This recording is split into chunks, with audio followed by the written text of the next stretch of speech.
আচ্ছা, একবার ভাবুন তো, যুদ্ধক্ষেত্রে যখন আর্টিফিশিয়াল ইন্টেলিজেন্স বা এআই ঢুকে পড়ে, তখন ঠিক কি হতে পারে? যুক্তরাষ্ট্র আর ইরানের মধ্যে এখন যে সংঘাতটা চলছে, সেটা কিন্তু শুধু মিসাইল বা বোমার লড়াই না। এটা হলো অ্যালগোরিদম আর ডেটার এক নতুন অদৃশ্য যুদ্ধ। চলুন এই হাইটেক লড়াইয়ের গভীরে যাওয়া যাক, যেখানে মিলি সেকেন্ডের মধ্যে বড় বড় সিদ্ধান্ত নেওয়া হচ্ছে। সত্যি বলতে এই যুদ্ধটা সমরবিদ্যার ইতিহাসে একটা নতুন অধ্যায় শুরু করে দিয়েছে।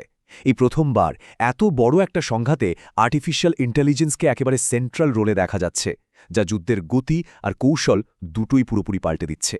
ব্যাপারটা অনেকটা এমন যে দাবার বোর্ডের ওপর কেউ যেন আরেকটা লেয়ার যোগ করে দিয়েছে, যেখানে চালগুলো আর খালি চোখে দেখা যাচ্ছে না। তো পরিস্থিতিটা আজকের এই পর্যায়ে আসলো কিভাবে? চলুন টাইমলাইনটা একবার দেখে নেই। সবকিছুর শুরু কিন্তু হয়েছিল জানুয়ারিতে, যখন ইরান, চীন আর রাশিয়া মিলে একটা বড়সড় কৌশলগত চুক্তি সই করে। এরপর ফেব্রুয়ারির শেষে আমেরিকা আর ইসরায়েল শুরু করে অপারেশন এপিক ফিউরি নামে এক বিধ্বংসী হামলা। আর এই তো কিছুদিন আগে ২৫শে মার্চ ইরান আমেরিকার যুদ্ধবিরতির প্রস্তাবে তাদের আনুষ্ঠানিক জবাবটা পাঠায়, যা পরিস্থিতিকে আজকের এই অচলাবস্থায় নিয়ে এসেছে। চলুন তাহলে শুরু করা যাক এই যুদ্ধের প্রথম পর্বটা দিয়ে, যার নাম অপারেশন এপিক ফিউরি। যুক্তরাষ্ট্র আর ইসরায়েলের এই যৌথ সামরিক অভিযান যে কতটা বিধ্বংসী ছিল, তা হয়তো আমাদের কল্পনারও বাইরে। এই হামলার ভয়াবহতাটা একটু বোঝার চেষ্টা করা যাক। প্রথম ২৪ ঘণ্টার মধ্যেই ১,০০০-এরও বেশি টার্গেটে অ্যাটাক করা হয়। ব্যবহার করা হয় B-2 বোমারু বিমান, F-35 ফাইটার জেট আর টমাহক মিসাইলের মতো সব অত্যাধুনিক অস্ত্র। কিন্তু সবচেয়ে অবাক করা ব্যাপার কি জানেন? এই প্রথমবার অ্যানথ্রোপিকের ক্লড নামের একটা এআইকে সরাসরি যুদ্ধে ব্যবহার করা হয়েছে। এই এআই হাজার হাজার ডেটা বিশ্লেষণ করে নিখুঁতভাবে টার্গেট খুঁজে বের করতে সাহায্য করেছে। আর এই অভিযানের ফলে ইরানের সর্বোচ্চ নেতা আলী খামেনি নিহত হন, যা ছিল তেহরানের জন্য একটা বিরাট ধাক্কা।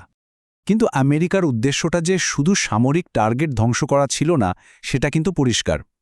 প্রেসিডেন্ট ট্রাম্পের এই বার্তা থেকেই বোঝা যায় তাদের আসল লক্ষ্য ছিল ইরানের সরকারকেই বদলে ফেলা, যাকে তারা নিজেদের স্বার্থের জন্য একটা বড় হুমকি বলে মনে করে।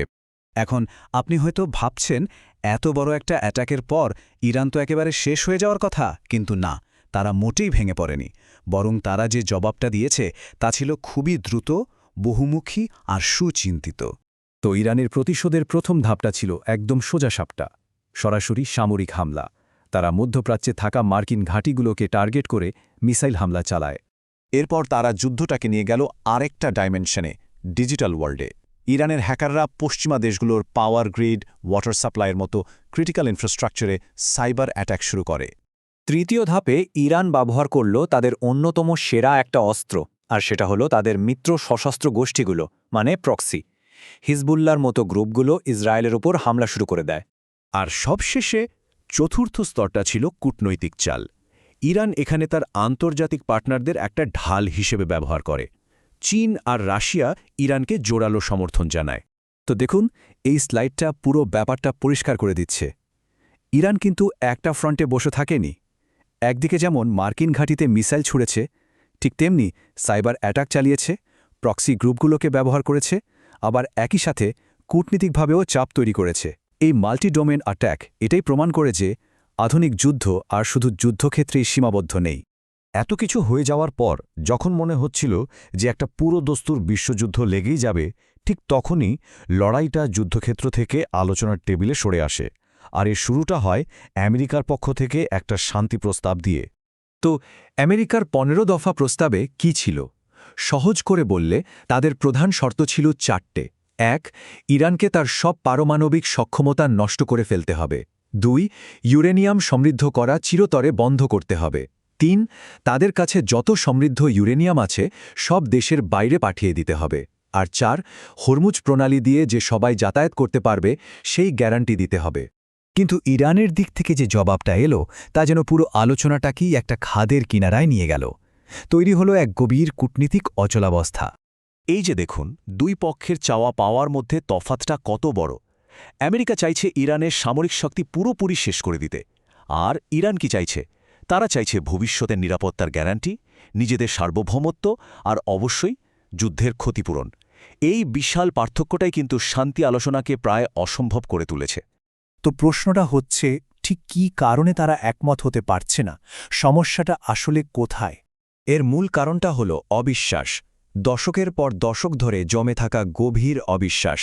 তাসনিম নিউজ এজেন্সির একটা সূত্র বলছে, ইরান আসলে আমেরিকার এই আলোচনার প্রস্তাবকে একটা প্রতারণা হিসেবেই দেখছে। তাদের মতে এর পেছনে অন্য উদ্দেশ্য আছে।